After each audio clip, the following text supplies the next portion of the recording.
joining us today for another episode of What's Your Why Wednesday. I'm Laura Brandeo, and today I am joined by the lovely Toby Libra. She is the sales director at Knowledge Coop. Well, number one, Toby, thank you so much for joining us today. All right. Oh, thank you so much. You are so lovely. And before we even start, I want everyone to realize Toby and I have never met in person. We actually just know each other from LinkedIn. And once again, I want to remind everyone out there the power of social media. And remember, social media means being social. So communicate on your social media because that's how you form relationships.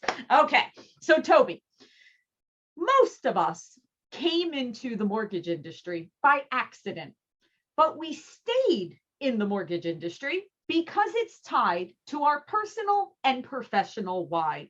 So first question, what's your why? Well, Laura, my why has evolved. When it started, I was the owner of a staffing agency at a very young age. I found out I was pregnant with twins. I was working 70, 75 hours a week growing this small business, and I knew that's not where I wanted to be with two new babies. I sold my part of the business out and got my real estate license, is how all of this crazy life started. And I was able to have them with me. I could set my own hours. And I started with a large national agency for 2 years and then opened my own and owned my own real estate agency for almost 14 years. Wow. After that, just outside of St. Louis. And my why at that point was financial, of course. It was a very lucrative industry till 2008 hit.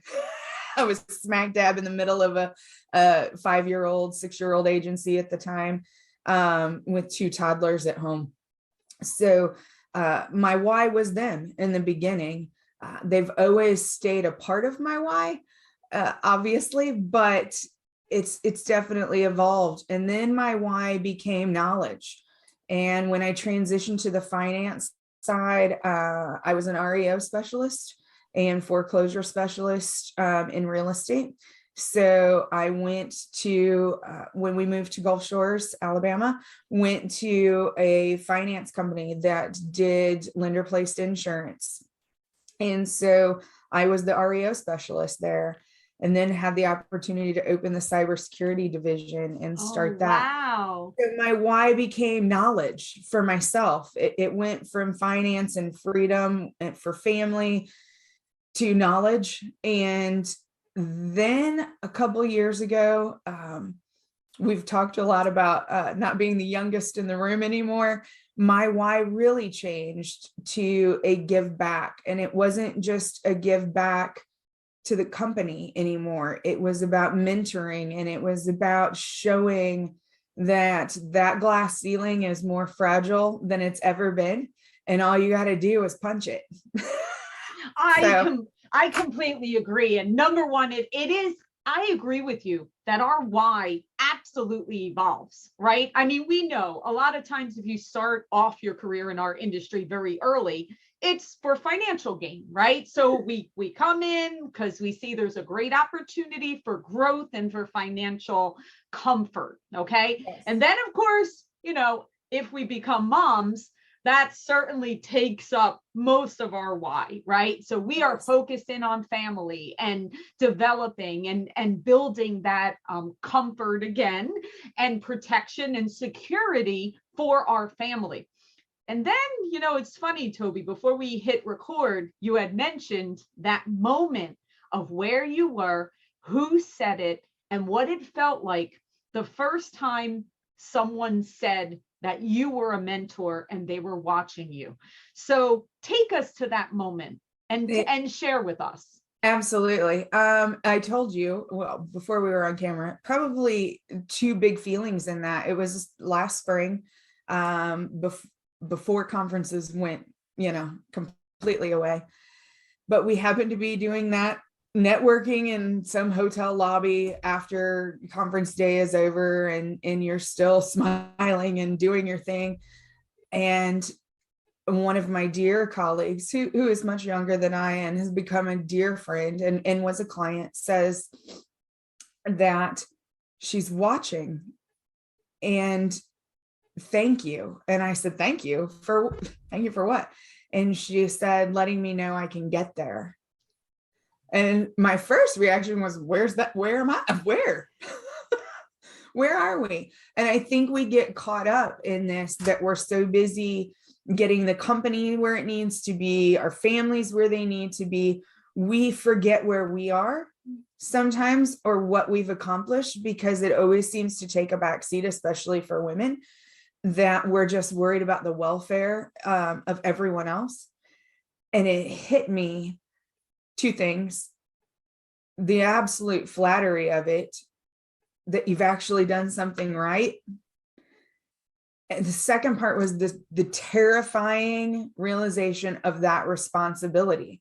It's kind of cool that somebody's watching you, but oh my God, somebody's watching you, right?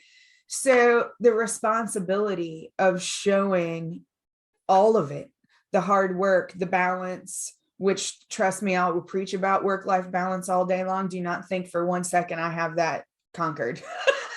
I don't think anybody ever has. It's an everyday battle, but having it conscious in your mind helps. And so I couldn't stop smiling. And I said, no, thank you, because all of a sudden you turned on a part of my brain that hasn't been there, because I've been so deep into what I'm doing to not see what I'm doing. That's right. And That's right. It really kicked in a responsibility. And I truly believe that moment a year ago is when my why changed. Because as we become successful in our career paths, that's not really the why anymore. Your kids are grown and now mine are off to college. That's still always a why, but not the why. And my why at that moment became to help others that are younger, and mentoring and making that truly become my why. Yeah. And it's interesting, Toby. I mean, I don't know about you. I can speak for myself.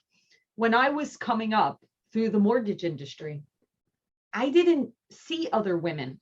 I honestly didn't, because I was building a company.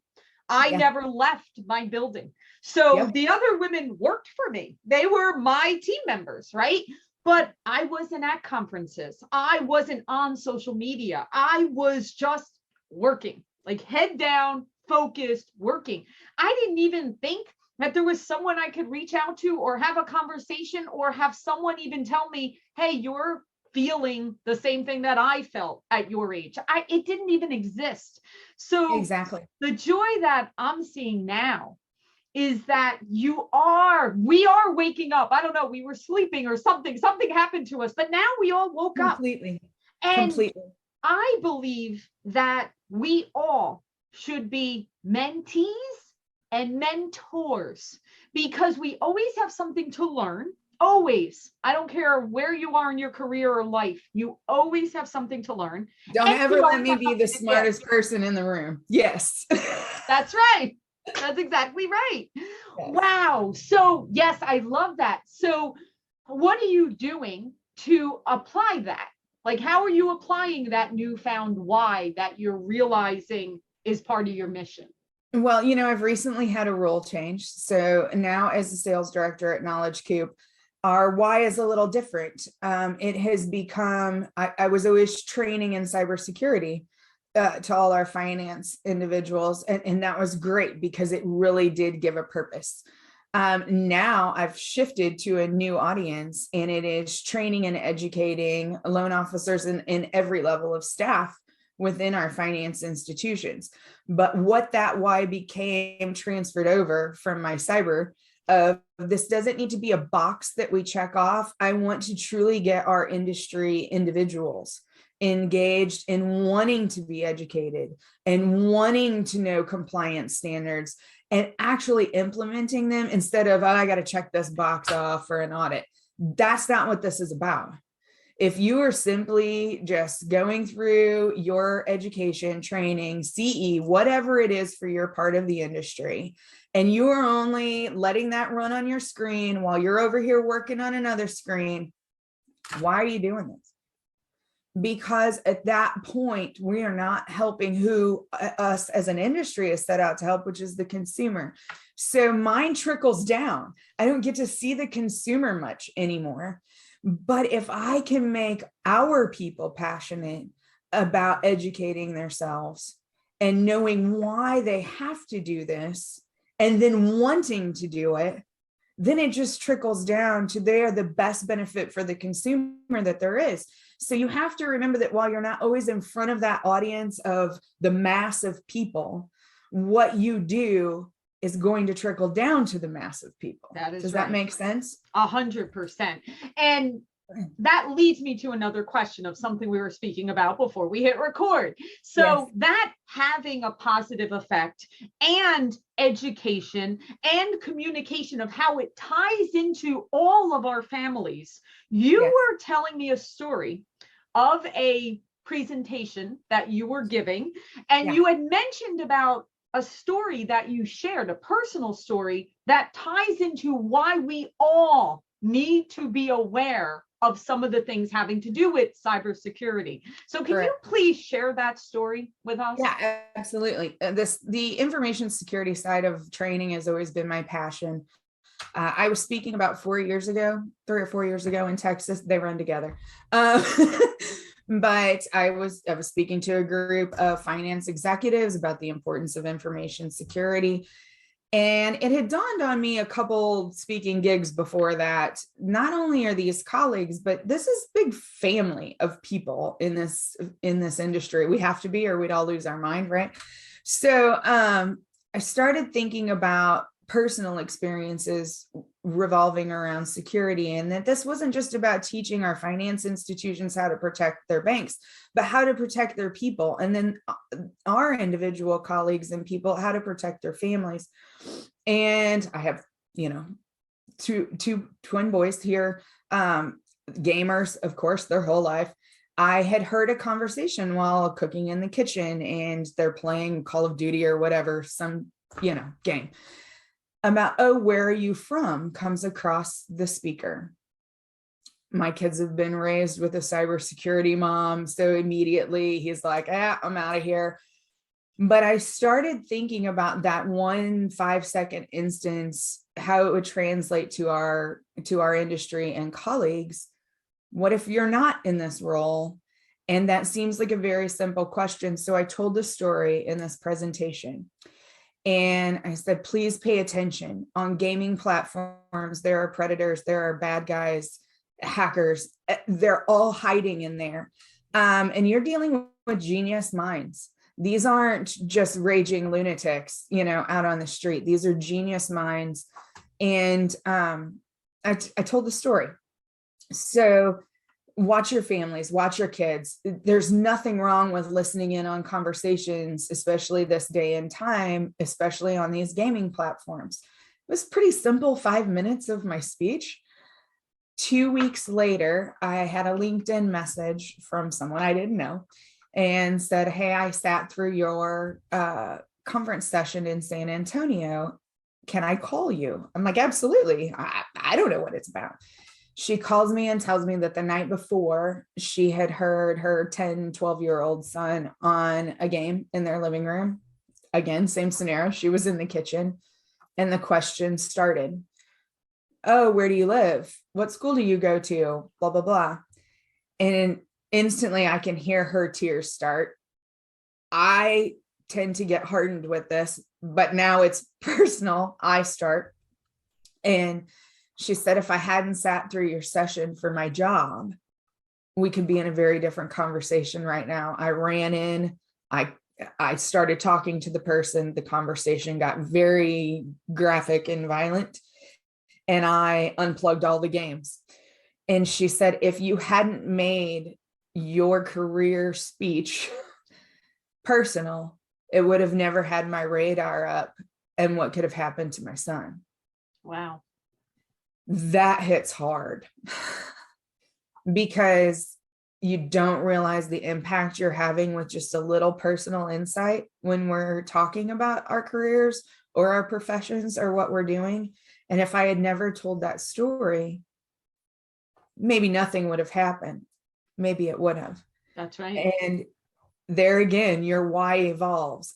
I don't care where I'm at or who I'm talking to. If it's a room of 500 or 5, there's going to be a personal story about cyber in there, because we have to let our family of colleagues know what's really out there. And it's with anything we do. It's with what you do. You have knowledge I don't have about the industry. If you share those with me in a personal connotation, it's going to stick in my brain. You'll remember it. That's right.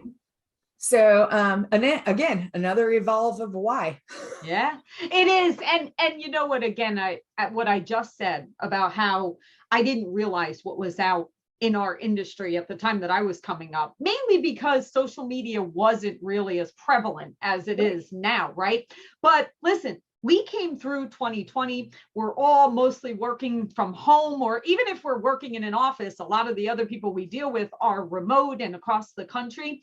We have to connect with each other. We are part of that family, and we have to share our stories and our knowledge and our connections and our bond together, because together, not only can we take care of the consumers and the families that we serve, but each other. We grow more, we learn more, we become better executives and processors and leaders and loan officers and all of those things. We become better because we share together. And again, I've seen an evolution in our industry for the good. I've seen a good evolution, that we now are understanding we live in an abundant world. No one has to hide information. No one has to hold on to anything, because it's an abundant world. And the more that we know and we connect and we share, the better it is for everyone, our industry and the families we serve. Right. I love that story, Toby. That means so much, because, you don't know what you don't know. You think that our kids are dealing with people like us, and we can't even envision. And you said it. Yeah. I've made the comment many times. If hackers and those bad people would just apply their brilliance to good things, just imagine what we would have in the world, right? We talk about this all the time within our groups. If they would use their powers for good, we would have a cure for cancer. We would have, but the psychology of it is that you're just not dealing with rational mindset. And people think this is all because of money. 9 times out of 10, this is a very young person that it's about power. Wow. Of course, there's whole groups that are about money, but when you talk about the social aspects of the dark side of the cyber world, a whole lot of that is power. Can I do this? Wow. And then I get to go tell my friends, I did this. I was smart enough to do this hack. And so when you're not dealing with financial gain and you're dealing with a power trip, that's hard to combat. Yeah. And like I said, that's a world that we can't even comprehend, because our brains don't think like that. So it's, wow, what you're doing. And again, as I stated in the beginning of this, Toby and I have never had a full conversation before this moment. And I'm sitting here just fascinated by what she's telling me, as my brain is thinking, I need to get her in front of many other people to share this. That is the power of us coming together, listening and sharing and connecting, and then of course benefiting lots more people than just the two of us. So please, I encourage everyone out there, share it, have those conversations. Don't ever be afraid to reach out to someone and say, hey, I think we connected this time. It was your birthday. It was just a birthday message. That was it. That's all. That's all. And I think we have to think about the deeper things in our industry. Let's be honest, annual compliance training, there's nothing sexy about that. Not a lot of sex. Right. So when you think about where those fundamentals come from on this, is knowing that we're doing things right for a bigger protection of everyone. That is right. So they're like, how do you get all this personal junk out of compliance training? Well, here's why. 2 weeks after a speech on information security and compliance for banks, I have a woman who could have possibly saved a really bad situation. So we have to be personal about these things, and we have to do the deeper thinking that this isn't just checking off a box to get it done for an audit. These trainings are so important if we open our brains up to how does it translate to everyday life, not just my career. That is correct, because it is personal. I mean, it really is. Our careers, our journeys, everything that we do, it's personal. It's real. It absolutely ties to us as individuals and our families. We see that. So yes, love it. All right. Final question of, I think I know the answer already, but I'll let you answer it. So what do you want to leave as your legacy for the world? It's divided to provide this information to protect all of our people. And we discussed that it's not just people in our institution, because if we train them correctly, then that's trickling to the consumer. So sometimes when we're not consumer facing in the industry, we forget that. But what we've done to educate and train our people trickles down to the consumer. We're still touching those lives, correct? 100%. And this is a 50-50 divide for me on that. And now that, again, not the youngest person in the room, mentoring and building this up. You talked about how many of women have come through with management and executive level positions now. It's very different. And I respect that so much from my mentors, because we also discussed mentee and mentor. I never stop finding someone else to garner information from. And so it's that balance of me still learning and respecting what so many people before me had to go through for me to be where I'm at now. Then you realize that people are watching you and the whole attitude shifts, correct? So now I'm 50% knowledge and training our people to send educated loan officers and staff out into the consumer world. And I'm 50%, I so desperately want young women to know, especially in fintech, because you go from being 10 women in the room out of 100 to 1. There was several instances. I'm the only security person in the room that is a woman. Go into these fields. It's so rewarding. We're still in this industry I love, but it's same, but it's different. And I know it seems intimidating. My degree is not in computer science. I don't have a degree in cyber. I was a salesperson, and change that mindset. Why are we always looking at sales as this negative connotation? We are helping these companies survive. We're bringing it in, right? For everyone else. So my world balance. I actually think women are probably the best salespeople, because we can relate and understand and make sure we're providing value and making sure that we're giving that proposition to them to make sure it's the right thing for them, whether it's an individual or whether it's a company. So 100%, that negative thought, brush it away, because most women, we want to help people. And when you're in a sales role, you're able to help a lot of people. And that is a benefit to everyone. So true. And we hear all the time that we're emotional thinkers. And I used to try so hard, and I would stone face that and be like, I'm not going to be emotional. After about 40, that changed for me. You're right. We are emotional thinkers. And that is why we are so good at what we do.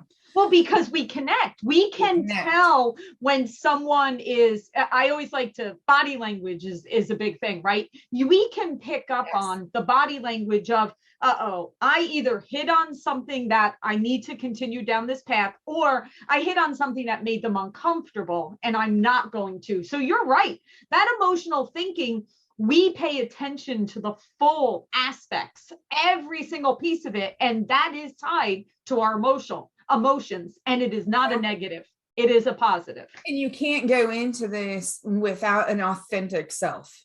because their clients, customers, people in general are going to pick up that you're selling them. If it's either authentic or don't do it at all. Correct. I Right? love it. Yes. Yes. Well, Toby, number one, I'm so grateful that I asked you to be on What's Your Why, and you said yes. So thank you so much for that, because now we have a relationship. Now we're bonded. Now we're going to continue this conversation. And for everyone watching this, number one, make that be your takeaway. Remember, you are influencing someone right now. Right now, you are an influencer. Someone is watching what you do, how you do it, where you are, what's going on, just the same as someone is influencing us, whether it's our children that we're influencing, our business partners, or whoever's out there. Remember, someone is always being influenced by you, by your words, by your actions, by who you are. So make yourself a great example of what you want to see in the world. So Toby, thank you so much. We will continue this conversation in more things. So look out for me and Toby out there, because we're connected now, and we wish you all the best. Thanks, Laura, so much. I really appreciate it.